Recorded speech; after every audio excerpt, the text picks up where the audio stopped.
Hey,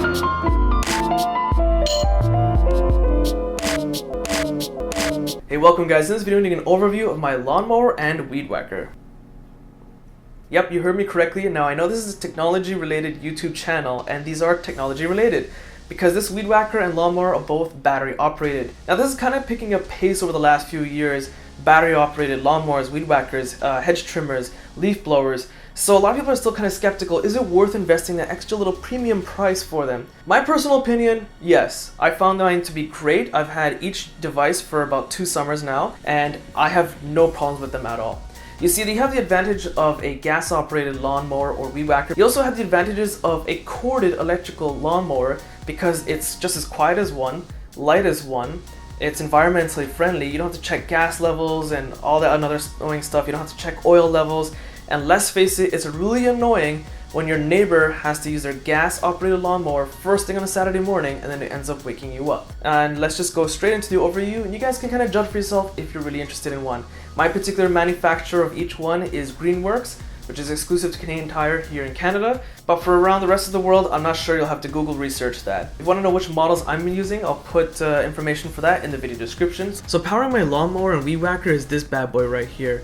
It only weighs a few pounds, it's not that heavy, and because it's from the same manufacturer, both my lawnmower and weed whacker, and both of them are the 40-volt version, I'm able to use the same battery in either device.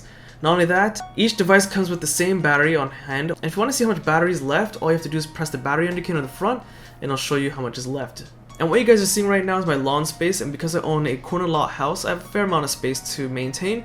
And I have to say that one battery with the lawnmower and weed whacker only uses half a battery, fortunately. So to go in more detail, my lawnmower is a 16-inch version and there are actually more sizes available from Greenworks, whereas my weed whacker is a 12-inch version and again there are more sizes available. One major concern for people like with say bad backs is the weight of the lawnmower and pushing it. Honestly, this thing is incredibly light. I can't believe how light it is. And if you ever have to kind of pick it up and put it away for storage, it's really easy. Now the lawnmower actually comes with 2 particular options as to what you want to do with all the grass that's cut. One is a bagged option, which I highly recommend. It's actually pretty easy to detach, and of course it's really easy to just kind of dump it in one of your yard waste bags. Or if you prefer, there is a mulching option available and that adapter kit is included with the package of the lawnmower. Adjusting the wheel height is incredibly easy as everything is controlled by one lever, and on top of that, as I mentioned earlier, the lawnmower itself is quite light. Turning the lawnmower is as simple as holding the power button and pushing back on the lever. Once it's done, you're set to go. And the weed whacker is kind of a similar mechanism. You have 2 buttons you have to press at the same time. Once it's on, then you can let go of the top button.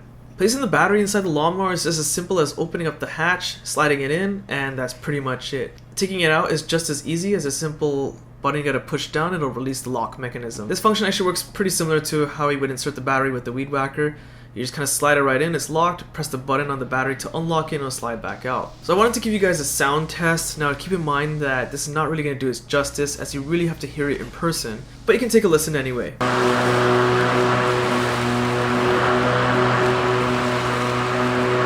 But what I can say based on my own experience is that the lawnmower is quiet enough so that if my wife is shouting at me for doing something wrong yet again, then I can still hear her. Apart from the handle where you hold the grass trimmer, you can actually make a lot of adjustments to the actual trimming unit itself at the end. You can rotate 90 degrees left to right, and you can also do a pivot of up and down. There's also a flower guard, so in case you need to do some trimming near them, you won't damage your flowers. So based on how you angle the grass trimmer, you actually can walk along the edges and just kind of cut things with absolute ease. Or you can use it in the traditional method where you need to trim any of those weeds or lengthy grass. Now the charging base isn't too big and the unit itself can be wall mounted. Once it's plugged in, it'll have a red light indicator, which is basically saying that's receiving power. The second light indicator, if it's red, basically means the battery's charging, and if it's green, it means the battery's fully charged. Storing the grass trimmer is pretty generic. You can just hang it up on if you have say a nail hanging anywhere, and it stores away pretty compact. It doesn't really get in the way as you would kind of expect. But it's storing the lawnmower for those long haul winters that I really love. You see, it's designed so that the handles actually have 2 sections where you can unlock and then kind of just fold them in. If you remove the grass bag at the end, it becomes extremely compact. In fact, what you guys are seeing right now is how I usually put it for the summer, but now that it's fall, I'm gonna have to bring my recycle bin from my backyard to the garage. So with this, I'm no longer going to use the lawnmower, so I just kind of fold it in under my shelf and it fits just perfectly until spring arrives next year. So I hope that video was pretty useful. I know this is really unorthodox, but it's still kind of technology related.